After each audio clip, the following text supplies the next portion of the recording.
Sidang lanjutan kasus pembunuhan berencana Yosua hari ini seakan memberi angin segar bagi pihak Sambo. Pasalnya rekaman CCTV yang ditunjukkan ahli digital forensik Puslap Polri tidak memperlihatkan Sambo memakai sarung tangan sebelum eksekusi Yosua dilakukan.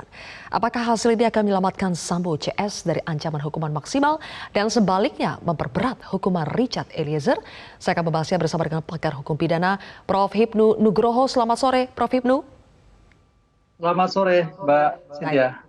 Prof. Hipnu, sebelum kita mulai dialog kita simak ulang ya rekaman CCTV terutama yang dari Sambo turun mobil hendak masuk ke Duren 3. Kita lihat seperti apa.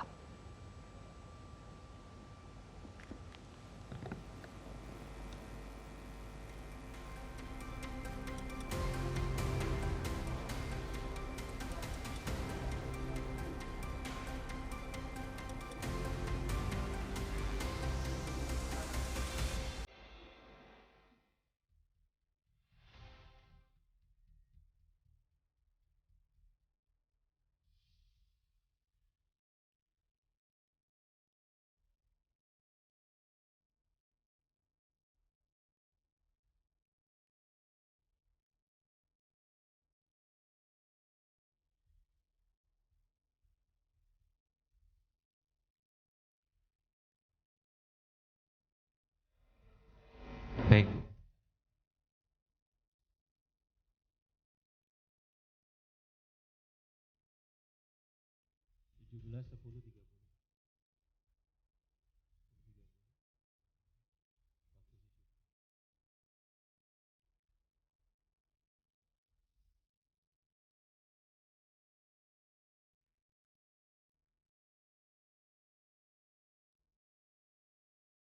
Baik, Prof. Hipnu, hari ini kita lihat dengan cukup jelas ya rekaman CCTV di rumah Saguling dan depan rumah Duren 3 tadi yang kami putarkan itu tidak memperlihatkan Sambo memakai sarung tangan. Apakah bukti ini bisa meloloskan Sambo dari dakwaan pembunuhan berencana? Ini Mbak Sil, kita melihatnya harus utuh. Kalau lihat gambar tadi kan baru masuk rumah. Masuk rumah belum adanya suatu di mana dalam suatu TKP yang ada antara Eliezer, antara R, antara K, antara Bu PC dan sebagainya. Jadi kalau saya melihat ini adalah baru di luar rumah, artinya memang persiapan sebelum masuk rumah yang terlihat. Kita belum pada masuk yang dalamnya. Jadi belum bisa kita menyimpulkan. Tapi seandainya kita berpikir andai-andai bahwa ketika masuk itu ternyata sampai rumah yang kemudian dalam eksekusi tidak. Nah, ini pertanyaannya gitu Mbak Siva. Dalam eksekusi melakukan atau tidak? Ini kan belum. Dalam konteks ibaratnya itu pendahuluan. Pendahuluan masuk rumah, kemudian ada pembahasan eksekusi kan gitu kan. Ini harus kita lihat. Kalau itu memang dari saat pendahuluan kemudian pada saat pembahasan eksekusi kok tidak memakai, berarti betul karena bukti elektronik itu bukti yang akurat, bukti yang tidak bisa dimainkan, bukti yang betul-betul spesifik bisa dipertanggungjawabkan. Pertanyaannya apakah ini sampai pada eksekusi di dalam ataukah tidak? Ini kan masih terpotong. Kalau melihat ini iya, berarti tidak memakai sarung tangan. Tapi apakah itu bisa menjadikan tidak terbukti? Oh belum. Pembuktian dalam hukum pidana. Tapi Prof. Hipnu, kalau kita lihat respons dari penasehat hukumnya Sambo, ini seolah-olah mereka mengatakan bahwa selama ini tuduhan Richard Eliezer, Romer, kalau Sambo sudah memakai sarung tangan sejak turun dari mobil dan masuk ke rumah Duren 3 sudah rontok katanya. Kita simak cuplikan selengkapnya. Seluruh terdakwa melihat dan publik juga melihat, sehingga anasir-anasir, asumsi dan kebohongan-kebohongan yang selama ini berkembang terkait dengan penggunaan sarung tangan itu runtuh ya. Bisa disebut tuduhan bahwa Pak Ferdy Sambo menggunakan sarung tangan itu rontok dengan CCTV tadi. Itu clear sekali.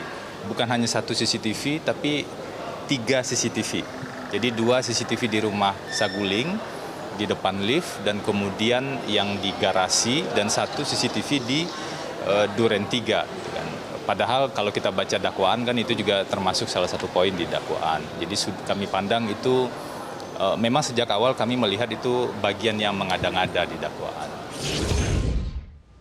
Jadi Prof. Ibnu, apakah berdasarkan CCTV yang ditampilkan hari ini betul bahwa sudah rontok sudah tuduhan kalau Sambo memakai sarung tangan?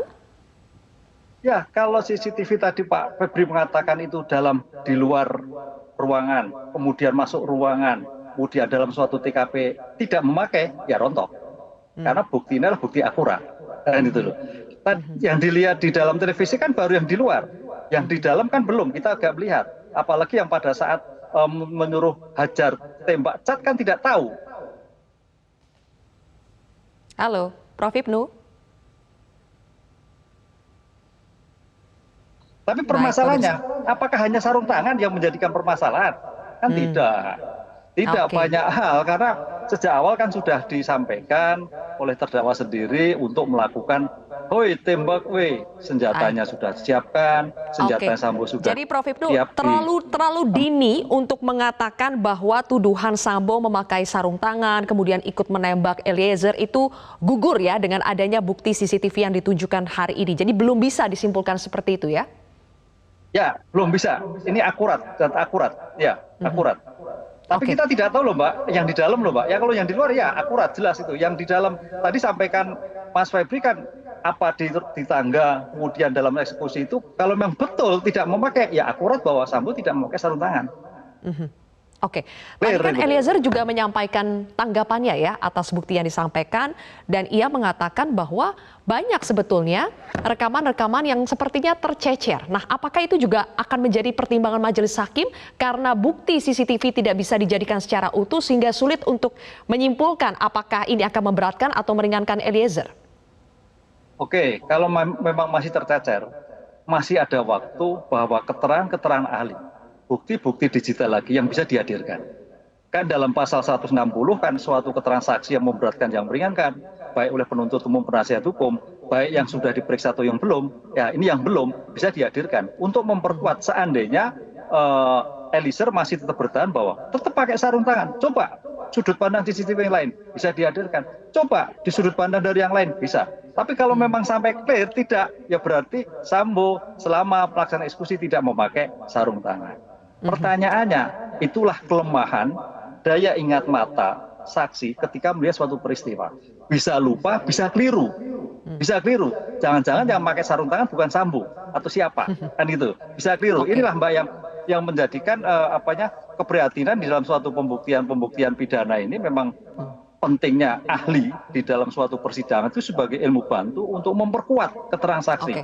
Nah, pertanyaan sekarang bahan yang dimiliki ahli juga tidak lengkap, Prof. Ibnu, tapi kalau juga bahan yang dimiliki oleh ahli ini tidak lengkap, karena kan ahli dari Polri hari ini, ahli digital forensik yang dihadirkan hari ini mengatakan ia cuma memperoleh sebagian saja rekaman oleh penyidik Bareskrim, jadi memang tidak utuh juga. Contohnya tadi ada rekaman Eliezer membawa tas berisi senjata Yosua di garasi, itu ada. Tapi rekaman Eliezer membawa tas itu naik ke lift ke lantai 3 tidak ada. Jadi apakah itu akan membuat majelis hakim sulit mendapatkan konteks utuh berdasarkan bukti CCTV yang dihadirkan hari ini? Ya, tidak sulit Mbak. Karena bukti itu banyak ya. Dari keterangan saksi yang sudah disampaikan, baik saksi primer, saksi sekunder, kemudian ahli. Itu saya kira sudah akan memberikan gambar yang jelas. Memang pada titik-titik poin namanya suatu pembuktian itu bisa jadi terlupakan atau memang jadikan bahwa oh ini nggak terbukti. Bisa juga. Jadi apa yang disampaikan oleh JC itu juga tidak seluruhnya sempurna betul karena daya ingat manusia itu apalagi dalam suatu chaos, dalam suatu tanda petik itu tekanan yang luar biasa, itu bisa lupa, bisa menjadikan keliru. Ini suatu yang wajar. Sehingga dalam keadaan seperti ini, kalau terjadi seperti itu bukan berarti bohong loh ya. Karena bohong itu suatu tindakan yang merekayasa, ada niatan, tapi kan tidak kan itu. Karena kalau kita lihat sebagai umum dalam suatu tindakan-tindakan, apalagi tindakan terkait dengan pengolahan TKP, apalagi kaitannya dengan melakukan kejahatan, itu adalah melakukan suatu sarung tangan itu. Suatu sarung tangan itu suatu protap yang mesti dilakukan. Kan lihat tindakan gelar perkara aja pakai sarung tangan, apalagi ada dugaan pembunuhan. Notoir, fighter notoir. Nah, itu ada istilah hukum. Suatu yang umum tidak perlu dibuktikan. Nah, ini tindakan, saya kira tindakan sarung tangan itu tindakan umum sekali. Itu Pak, gelar perkara, diskusi apalagi terkait barang bukti. olah inafis, apalagi ini kaitannya kesengajaan untuk melakukan suatu pembunuhan. Itu suatu yang sangat wajar ketika orang menggunakan sarung tangan. Dalam pembuktian pembunuhan berencana, Prof. Hipnu, sebetulnya penting atau tidak sih untuk membuktikan Sambo ini memakai sarung tangan atau tidak? Tidak penting. Tidak penting. Yang penting itu bahwa kehendak ada waktu, kemudian waktu pelaksanaan itu dieksekusi dalam keadaan tenang. Unsurnya 3 itu. Jadi memakai sarung tangan atau tidak penting. Itu hanya memperkuat. Kalau memang memakai sarung tangan berarti sempurnalah perencanaannya. Karena sejak awal sudah persiapan, ada waktu untuk pemerintah, ada persiapan diri untuk menutupi suatu bentuk apabila diketahui sehingga memakai sarung tangan kan gitu kan. Lah, kan tidak hanya itu Mbak, banyak faktor yang mendukung konsep perencanaan. Tapi di antara salah satunya adalah sarung tangan. Kan itu. Ini yang harus kita perhatikan juga. Ya, sarung tangan tapi bagian dari peristiwa perencanaan. Baik, tapi kalau kita berbicara soal perencanaan yang menurut Eliezer itu dilakukan di rumah Saguling lantai 3, tidak ada juga bukti CCTV yang bisa memperlihatkan pertemuan antara Sambo dengan Ricky, Sambo dengan Richard Eliezer. Tidak ada juga, hanya ada keterangan Richard. Jadi sulit tidak untuk kembali membuktikan terjadinya perencanaan? Kalau kita melihat dari hulunya, saya kira kok tidak sulit ya. Karena sejak awal, kalau kita melihat suatu pembuktian itu gini Mbak, ada suatu bukti yang sempurna dan bukti yang tidak sempurna, bukti yang berbobot dan yang tidak berbobot atas suatu peristiwa dilakukan. Kalau sudah ada perintah-perintah perencanaan terkait dengan tadi diskusi antara R, antara K untuk melakukan, itu sudah bagian dari perencanaan yang utuh. Jadi tidak mungkin memerlukan suatu perencanaan itu sebagai utuh seperti matematis, enggak. Banyak lubang, tapi bukan berarti tidak ada perencanaan. Itu yang harus dipahami. Karena ini kejahatan loh. Kejahatan itu kadang sempurna. Enggak begitu detail. Ada suatu perencanaan yang utuh hingga melakukan suatu kejahatan. Enggak. Banyak faktornya. Sehingga yang disinilah maka nanti hakim dengan kepewainya melihat suatu konstruksi dari suatu perbuatan yang dilakukan. Insya Allah ketemu itu nanti. Enggak ada yang kesulitan. Oke. Tapi kalau berdasarkan CCTV hari ini, kemudian melihat respon dari penasehat hukum Sambo yang seolah mereka menertawakan Richard Eliezer ya. Anda melihat Prof. Hipnu, apakah dampak dari bukti CCTV yang tidak bisa memperlihatkan Sambo menggunakan sarung tangan hari ini itu bisa sampai mengganggu atau bahkan menggugurkan status justice collaborator Richard Eliezer? Ya tidak, karena namanya keterangan suatu JC itu tidak hanya diukur pada satu poin, banyak poin yang harus diperkembangkan oleh JC terhadap perkara yang lain. Memang ini adalah suatu yang penting, tapi bukan berarti menggugurkan. Pertanyaan, dapatkah menggugurkan dari misalkan 150 bukti yang disampaikan atau 10? Kan ibaratnya ini ada satu. Dan tingkat pemahaman seorang JC juga tidak mutlak bisa 100% apa yang dia lihat. Baik. Kan itu Mbak. Tapi ini betul bisa mengurangi, seandainya nanti, betul Mbak Silvi, seandainya si Barada Eliezer ini ternyata nanti dalam pembuktian juga ada poin-poin yang mungkin tidak sesuai, ya bisa menjadikan suatu bobot JC-nya agak berkurang. Baik.